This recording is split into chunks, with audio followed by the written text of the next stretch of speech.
وأحسن منك لم تر قط عيني وأجمل منك لم تلد النساء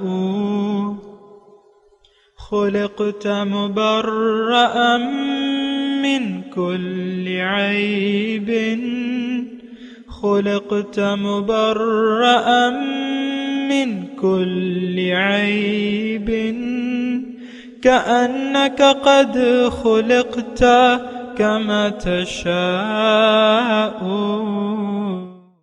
كتاب أنزلناه إليك مبارك ليدبروا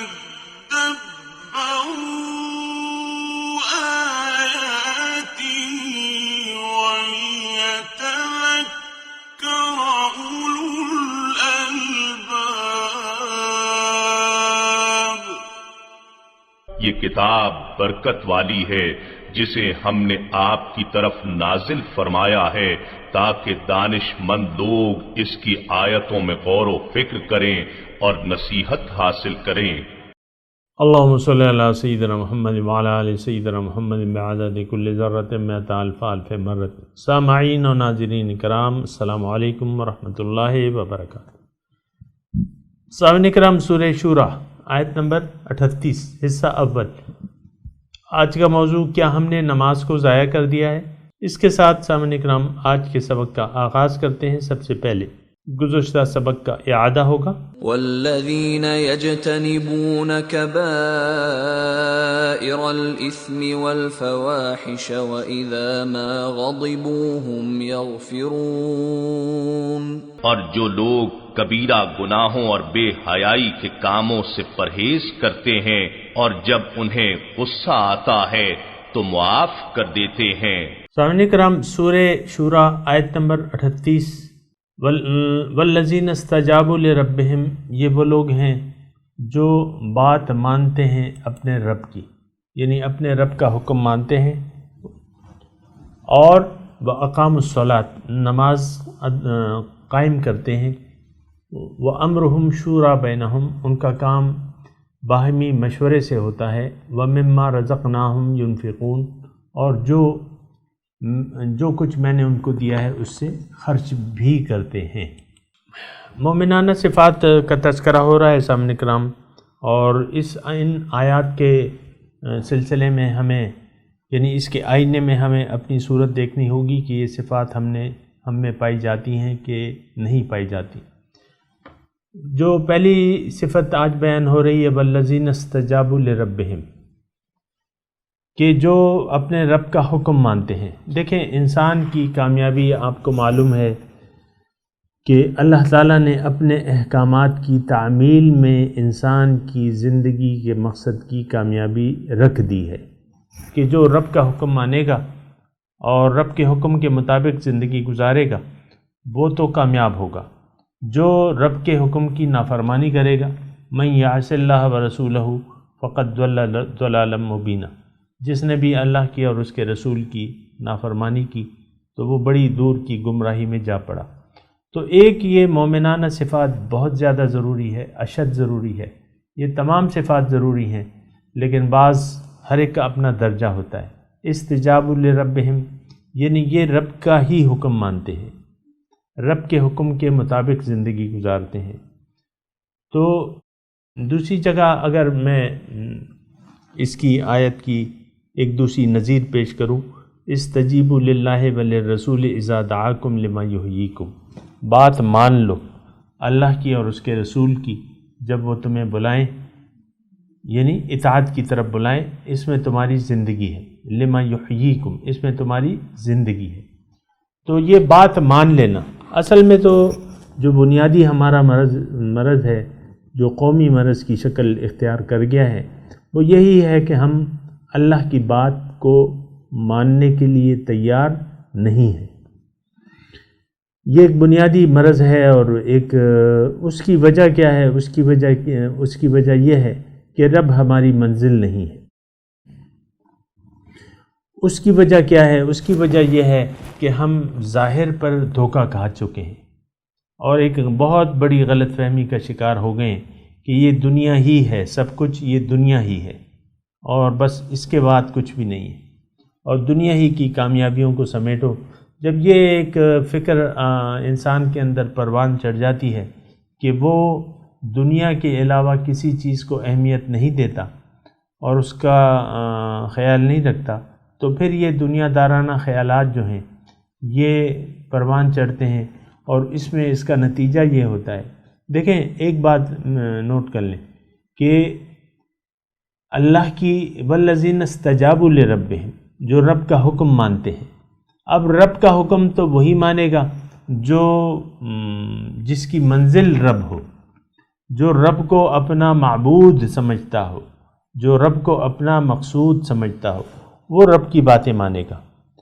جس کا رب منزل ہی نہیں ہے، جس کا یعنی اللہ تعالیٰ جس کا نہ رب سمجھتا ہے، وہ نہ مقصد حیات سمجھتا ہے اللہ تعالیٰ کو، نہ محبوب سمجھتا ہے، نہ مطلوب سمجھتا ہے، تو یہ لوگ جو ہیں یہ پھر اللہ تعالیٰ کی بات کو نہیں مانیں گے۔ آج دیکھیں ہم سے عام طور پہ اللہ تعالیٰ کے احکامات کی نافرمانی کی ایک روش ہم میں پیدا ہو گئی ہے، اور یہ روش ٹھیک نہیں ہے اور یہ غیر مومنانہ روش ہے۔ ہم اللہ کے احکامات کا خیال عملی طور پہ نہیں رکھتے، کیا چھوٹے کیا بڑے، وہ سب جو ہیں اسی دلدل میں پھنسے ہوئے ہیں کہ رب کا حکم نہیں ماننا، رب کے حکم کے مطابق زندگی نہیں گزارنی۔ ہم کہتے ہیں کہ بس ہم چما دیگرے نیست، کہ میری طرح کا تو کوئی اور ہے نہیں، ہوں تو میں ہی ہوں۔ تو پھر یہ ہے کہ رب کے حکم کی، دیکھیں رب کا حکم وہی مانے گا جو اللہ سے، یعنی جس کے دل میں اللہ کے وجود کا احساس ہو، جو اللہ تعالیٰ کی نافرمانی سے ڈرتا ہو یا اس نافرمانی کے نتائج سے ڈرتا ہے۔ تو یہ خشیت الہی جو ہے، اس بارے میں پھر وہ مضمون آ جاتا ہے کہ اگر آپ میں خشیت الہی نہیں ہے، رب کے وجود کا احساس نہیں ہے، رب کی نافرمانی ناراضگی سے آپ ڈرتے نہیں ہیں یا ناراضگی کے انجام سے نہیں ڈرتے، تو پھر یہ ہے کہ آپ میں ایک صفت پیدا ہو جائے گی، وہ یہ ہوگی کہ آپ رب کے احکامات کا خیال نہیں رکھیں گے۔ دیکھیں قرآن کیا ہے؟ یہ رب کے احکامات ہیں، آیات ہیں نا، آیات ہیں، احکامات ہیں، بینات احکامات ہیں، واضح احکامات ہیں، اور آپ دیکھیں کہ ہم کھلم کھلا جو ہے رب کے احکامات کی خلاف ورزی کرتے ہیں اور دھڑلے سے کرتے ہیں، اللہ دھڑلے سے۔ مثال کے طور پہ آپ کو میں مثال کے طور پہ یہ کہتا ہوں کہ ایک تو یہ کرپشن کا جو ناسور ہے ہمارے معاشرے میں پھیلا ہوا ہے، یہ رب نے تو حکم نہیں دیا اس کا کہ تم، رب کا حکم تو یہ ہے لا تأکلوا اموالکم بینکم بالباطل، اے لوگوں آپس میں ایک دوسرے کا مال باطل طریقے سے نہ کھاؤ۔ اور دوسری بات یہ ہے یعنی آپ یعنی رب کے احکامات کی ہمیں پرکاہ اہمیت نہیں ہے، ذرہ برابر اہمیت نہیں ہے۔ نماز پڑھی پڑھ لی، نہیں پڑھی نہیں پڑھی، روزہ رمضان ہے، روزے رکھے نہیں رکھے۔ بہت سے لوگ ہیں روزے نہیں رکھتے، اس میں امیر بھی ہیں غریب بھی ہیں۔ میں نے بتایا واقعہ، میں پنجاب جا رہا تھا، راستے میں رمضان کا مہینہ تھا، میں تو مسافر تھا لیکن اللہ تعالیٰ نے مجھے روزہ رکھوایا ہوا تھا، اور گاڑی میں ذرا ہوا کم تھی، ہم پنچری کی دکان پہ اترے تو وہ چیک کرنے لگا ہوا وغیرہ، اور ساتھ میں سوٹیں بھی لگا رہا تھا، جوان لڑکا تھا، پنچری تھا، کوئی اتنا مالدار بھی نہیں تھا۔ تو یہ ایک فضا ہوتی ہے کہ آپ کو رب کے حکم کا احساس ہی نہ ہو، اور یہ وبا جو ہے یہ عام ہے کہ رب کے احکامات کی پابندی نہیں ہے، رب کے احکامات کا ہمیں پاس نہیں ہے. یہ ایک بہت نقصان دہ صفت ہے اگر کسی میں موجود ہے. نہیں، رب کے اگر احکامات ہیں تو وہ ہمارے بھلے کے لیے ہیں. اس میں رب کا معاذ اللہ کوئی فائدہ یا نقصان تو نہیں کہ آپ مان لیں گے تو اللہ کا کچھ فائدہ ہو جائے گا، نہیں مانیں گے تو نقصان ہو جائے گا. معاذ اللہ اللہ تعالیٰ تو پاک ہے، ہر کمی سے پاک ہے. وہ تو الحمدللہ اور تمام تعریفیں اللہ تعالیٰ کے لیے ہیں. وہ تو کسی اپنی ذات میں کسی کا محتاج تو نہیں ہے کہ کوئی اس کی بندگی کرے گا تو کچھ اللہ کو فائدہ ہو جائے گا. یہ تو سوچنا بھی نہیں. تو ایسی بات نہیں ہے سامعین کرام. بہرحال یہ رب کے حکم کو مان لینا یہ مومنانہ صفت ہے، اور رب کے حکم کو نظر انداز کر دینا یہ کافرانہ روش ہے، یہ مشرکانہ روش ہے. اب آپ دیکھ لیں کون سی روش آپ اپناتے ہیں. یہ تو نہیں ہو سکتا کہ جو یعنی کلمہ طیبہ کا کہنے والا ہے اور پھر وہ رب کی بات کو نہ مانے. اس نے تو وعدہ یہی کیا ہے کہ میں اللہ کے سوا کسی کی بندگی نہیں کروں گا اور اللہ ہی میرا معبود ہے. تو رب کا حکم مان لینا یہ مومنانہ صفات ہے. پھر دوسری اس آیت میں دوسری جو صفت آ رہی ہے وَأَقَامُوا الصَّلَاةَ، کہ نماز کو مومن جو ہے وہ نماز کو قائم کرتا ہے. ایک یعنی یہ ساری باتیں جو ہیں جو میں کر رہا ہوں ہو سکتا ہے بعض لوگوں کے لیے بہت ہی عجیب سی ہوں، لیکن بات یہ ہے کہ اسلام تو ایک دین ہے، ایک کامل دین ہے، اور یہ اسلام وہ لوگ قبول کرتے ہیں جو رب کے چاہنے والے ہیں، یعنی جن کی منزل اللہ ہے، ان کو اسلام دین اسلام کی ضرورت ہے. تو اچھا، اب جب ایک انسان کا مقصد منزل مقصود محبوب مطلوب اللہ تعالیٰ کی ذات ہو جائے تو اب ان کو کیا کرنا چاہیے؟ ان کو ایک تو رب کے احکامات کی تعمیل کرنی چاہیے، استجابوا لربہم. پھر ایک دوسری صفت جو اس کی کامیابی کے لیے بہت ضروری ہے وہ نماز ہے. نماز کو قائم کرنا ہے. اس پہ میں اب یہ آتا ہوں، لیکن میں نماز کی بات کر رہا ہوں. نماز جو ہے، نماز کیا چیز ہے؟ اللہ کی یاد کے لیے یہ قائم کی جاتی ہے. وَأَقِمِ الصَّلَاةَ لِلذِّكْرِ، نماز تمام ہماری عبادت کا خلاصہ ہے، نچوڑ ہے، اور نماز معراج ہے مومنوں کی. یہ معراج کے یہ سارے ان جو میں آپ کو الفاظ کہہ رہا ہوں نا، اس سارے عام طور پہ ان الفاظ میں کوئی کشش نہیں پائی جاتی. جب میں معراج کی بات کرتا ہوں تو معراج ہوتی ہے. معراج کیا ہے؟ اللہ سے ملاقات ہے، اللہ سے باتیں ہیں. اور لیکن ہمیں تو کوئی کشش معلوم ہی نہیں ہوتی. جب میں کہہ رہا ہوں، میں بھی نہیں کہہ رہا، حضور صلی اللہ علیہ وسلم فرما رہے ہیں کہ الصلاۃ معراج المؤمنین، نماز مومن کی معراج ہے. اور ہم تو دو چار ٹھونگے مال لیے بس جلدی. ابھی تو میں نے ظہر کی بھی نہیں پڑھی، اور ابھی تو یہ بوجھ سا ہمیں معلوم ہوتا ہے نماز بسا اوقات، کہ آپ اپنے کام کر رہے ہیں، باقی کام کر رہے ہیں دلچسپی سے، لیکن جب نماز کی باری آتی ہے تو آپ کہتے ہیں کہ بس جلدی بس میں ذرا جلدی سے نماز پڑھتا ہوں، پھر آپ کے ساتھ کھانے میں شریک ہو جاتا ہوں. بس مجھے 2 منٹ دے، میں ابھی نماز پڑھتا ہوں اور بس آپ کے ساتھ پھر شامل ہو جاتا ہوں. باقی کام جو ہم روزمرہ کے جو عام زندگی کے ہیں معمول کے، وہ تو ہم بڑے شوق و ذوق سے کرتے ہیں.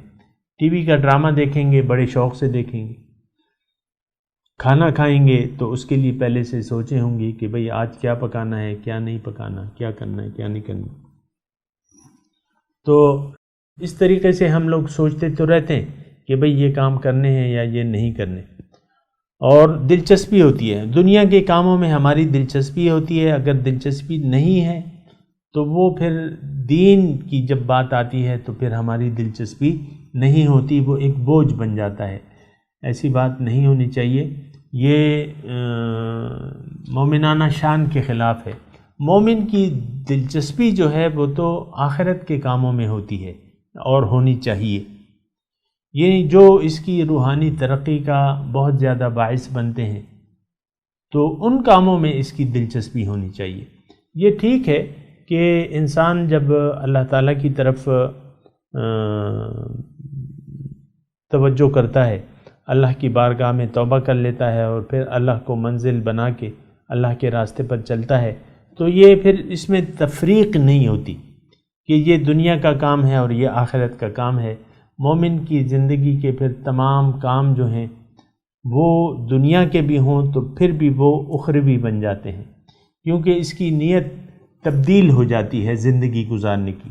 اگر یہ کھاتا ہے تو اللہ کے لیے کھاتا ہے، یعنی اس میں للہیت ہوتی ہے کہ نہیں کھاؤں گا تو بندگی نہیں کر سکوں گا، اور کسی سے دوستی رکھتا ہے تو اللہ کے لیے، دشمنی رکھتا ہے تو اللہ کے لیے، کماتا ہے تو اللہ کے لیے، خرچ کرتا ہے تو اللہ کے لیے۔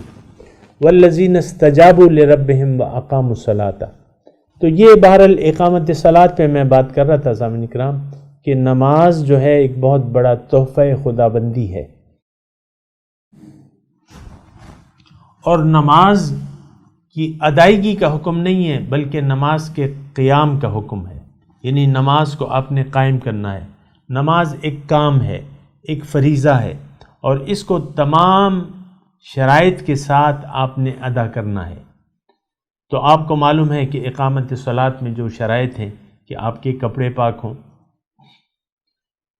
آپ کے کپڑے پاک ہوں، جگہ پاک ہو، اور بہترین آپ وضو بنائیں اور وقت پہ نماز پڑھیں، اپنے وقت میں نماز پڑھیں، نماز کو قضا کرنے کی کوشش نہ کریں، اول وقت میں جو بھی نماز کا وقت ہے اس کے وقت نماز کو ٹالیں نہیں،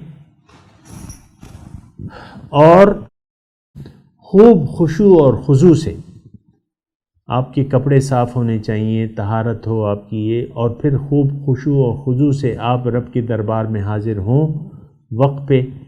اور اگر آپ یعنی مرد ہیں تو آپ مسجد میں جا کے نماز پڑھیں، کیونکہ نماز مقیم پر جماعت کے ساتھ واجب ہے، یہ بات نوٹ کر لیں، مقیم پر جماعت کے ساتھ واجب ہے نماز، الا یہ کہ کوئی عذر پیش آ جائے، ورنہ آپ نے جماعت کے ساتھ نماز ادا کرنی ہے، مسجد میں جا کے نماز ادا کرنی ہے۔ تو یہ وہاں پھر الگ آپ کا ایک امام ہوگا مسجد میں، اس کی آپ پیروی کریں گے، اس کے ساتھ نماز پڑھیں گے۔ پھر بہت سی باتیں آ جاتی ہیں نماز میں، ایک اجتماعیت کی صورت اختیار کر لیتی ہے، اور وہاں جو ہے سب مل کے اللہ کے حضور جو ہیں وہ سجدہ ریز ہوتے ہیں، تو اللہ تعالیٰ کو یہ بات پسند ہے۔ اجتماعیت دیکھیں ہمارے دین کا ایک خوبصورتی ہے، اجتماعیت۔ انسان اسلام کی زندگی انفرادی زندگی نہیں ہے، یہ ایک اجتماعی زندگی ہے، اور انسان جو ہے وہ آپ کو معلوم ہے کہ وہ ہماری کتابوں میں جو لکھا ہوا ہے معاشرتی حیوان کا نام دیا گیا ہے۔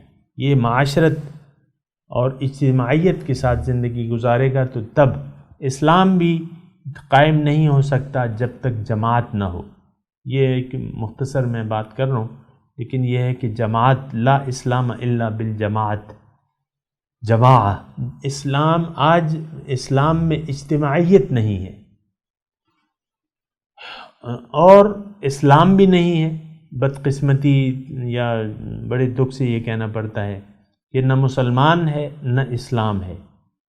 اور یہ جو ہمارا کچھ ہے یہ تو ایک روایتی طور پہ سامعین کرام ہمارا حال ہے، ایک روایت ہے جو چلی آ رہی ہے، میرے باپ مسلمان تھے، میرے دادا مسلمان تھے، میرے پردادا مسلمان تھے، بس مجھ پہ بھی اسلام کا ٹھپا لگ گیا، میں چاہوں نہ چاہوں تو میں اپنے آپ کو مسلمان کہلواتا ہوں، کیونکہ میں ہندو کے گھر میں تو پیدا نہیں ہوا، اور ہندو جو ہیں وہ اپنے آپ کو مسلمان نہیں کہلوانا پسند کرتے، اور جب کافر ان کو کہو تو ناراض ہو جاتے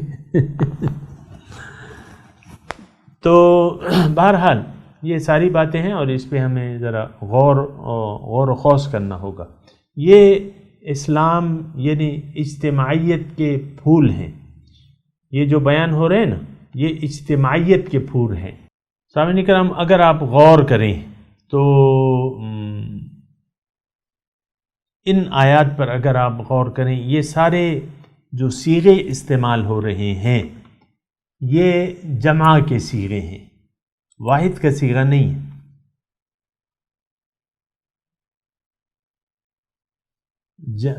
یعنی جمع کی صیغے، اجتماعیت ہے۔ وَعَلَىٰ رَبِّهِمْ لِلَّذِينَ آمَنُوا وَعَلَىٰ رَبِّهِمْ يَتَوَكَّلُونَ والذین، اور وہ لوگ، اب یعنی سمجھ میں آ رہی ہے بات، والذین وہ لوگ اجتناب کرتے ہیں کبیرہ گناہوں سے، اور جب وہ غصے میں آ جائیں تو معاف کرتے ہیں۔ یہاں بھی سارے صیغے آپ دیکھ لیں سامعین کرام، یعنی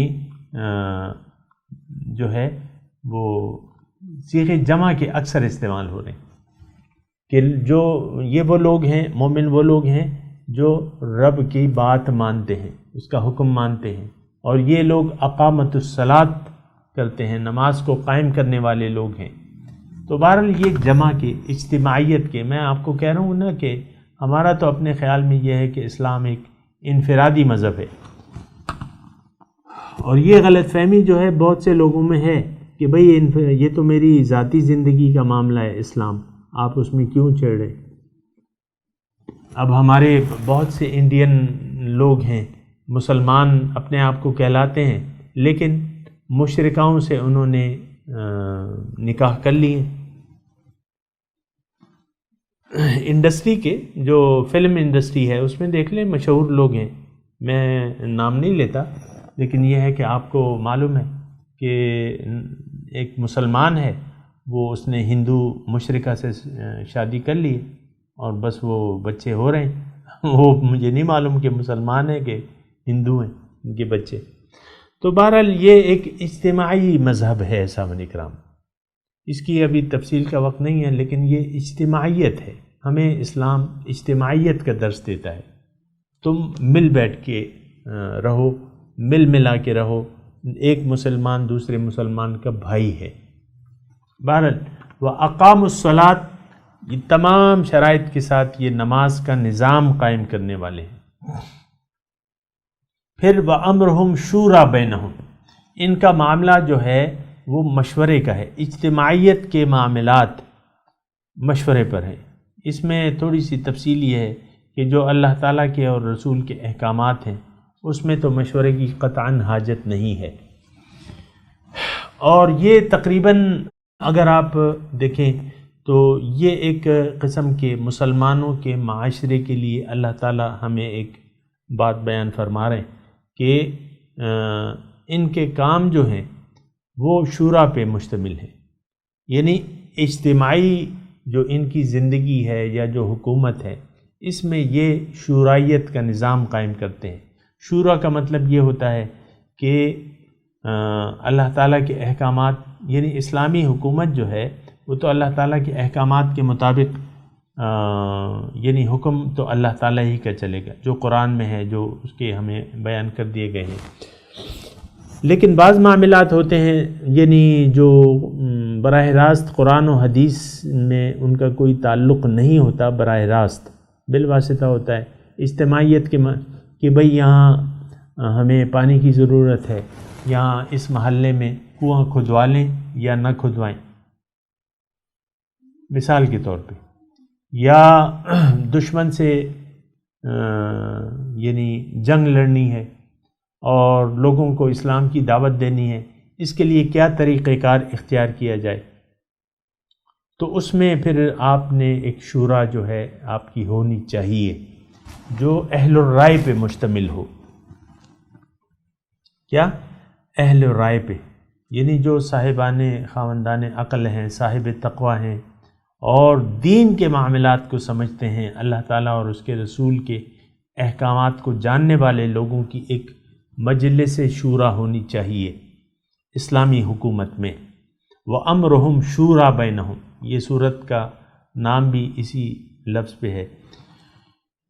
تو اجتماعیت کے لیے آپ کو پھر مشورے کی ضرورت ہوتی ہے، اچھا، اس میں ابھی یہ تفصیل کا وقت نہیں ہے، ٹائم بھی میرے پاس تھوڑا ہے، لیکن یہ ہے کہ تھوڑا سا آیت کا حصہ رہ ہی جائے گا، لیکن یہ شورائیت پہ میں آپ کو تھوڑی سی بات بتاؤں. دیکھیں، امیر جو ہے، اسلام جماعت کے بغیر قائم نہیں ہو سکتا. حضرت عمر کا مقولہ ہے، لا اسلام الا بالجماع ولا جماعت الا بالامیر. اور جماعت ہو نہیں سکتی لیکن ایک امیر اس کا ہونا چاہیے، بڑا ہونا چاہیے، لازمی بات ہے. اور امیر نہیں ہو سکتا جب تک اس کی اطاعت نہ ہو. تو امیر کی اطاعت جو ہے وہ لازمی ہے، لیکن امیر جو ہے اس پر لازم ہے کہ وہ مشورے سے کام کرے، لیکن مشورے کے بعد آخری فیصلہ امیر کا ہوتا ہے. یعنی یہ ہمارے جو اسمبلیوں میں نظام ہے، یہ نظام صحیح نہیں ہے. یعنی آپ ووٹنگ کراتے ہیں، اکثریت جو ہے بس وہ بل پاس ہو جاتا ہے. یہ اکثریت کی بنا پہ نہیں ہوتی بات. ہاں، شورائیت ہے، مشورہ ہے. لیکن پھر آخری اختیار جو ہے وہ پھر امیر کے پاس ہوتا ہے. وہ شورا کے ساتھ بھی جا سکتا ہے، شورا کے خلاف بھی ہو سکتا ہے. مثال کے طور پہ آپ اپنی اسلامی تاریخ میں حضور صلی اللہ علیہ وسلم کے بعد منکرین زکوٰۃ کا ایک طبقہ وجود میں آ گیا کہ یہ تو ٹیکس ہے، یہ تو ہم نہیں دیں گے، باقی تو سب کچھ کریں گے، تمام احکامات کریں گے، لیکن یہ زکوٰۃ ہم نہیں دیں گے. تو پھر جو اصحاب رائے تھے انہوں نے مشورہ دیا کہ اب اس وقت اسلام میں ارتداد کا فتنہ بھی ہے، یعنی لوگوں نے جھوٹے پیغمبروں کا بھی فتنہ پیدا ہو گیا تھا. انہوں نے کہا کہ یہ کم از کم کلمہ تو پڑھ لیں اور ان سے بعد میں نمٹ لیے گا، ان کو چھوڑ دیں، ان سے جنگ نہ کریں. مشورہ یہ ہوا، صاحب رائے شورا کا یہ مشورہ تھا. اکثریت نے، ابو بکر رضی اللہ تعالی شورا کی بات تو سن لی، لیکن کہا کہ نہیں، جو زکوٰۃ یہ لوگ دور نبوی میں دے دیتے اور اس زکوٰۃ سے اگر اتنی رسی کم دیں جتنی رسی سے ایک اونٹ کے پاؤں یا گھٹنا باندھا جا سکتا ہے وہ بھی کم دیں، تب بھی میں ان کے ساتھ جہاد کروں گا. تو یہ میں نے ویسے آپ کو ایک مثال دی. یہ آپ نہ سوچیں کہ اکثریتی رائے پہ فیصلہ ہونا چاہیے، نہیں، امیر کی مرضی ہے، امیر جماعت کے امیر کی مرضی ہے. شورائیت ہوگی لیکن پھر امیر کی مرضی ہے، کیونکہ وہ جواب دار ہے. بعض اوقات اکثریت کی رائے بھی غلط ہو سکتی ہے، تو یہ پھر امیر کا وہ فیصلہ ہوتا ہے. تو یہ امرہم شورا بینہم. بہرحال میں تلاوت کرتا ہوں، میرے ساتھ دہرائیے. اعوذ باللہ من الشیطان الرجیم، بسم اللہ الرحمن الرحیم. والذین استجابوا لربہم واقاموا الصلاۃ وامرہم شورا بینہم ومما رزقناہم ینفقون.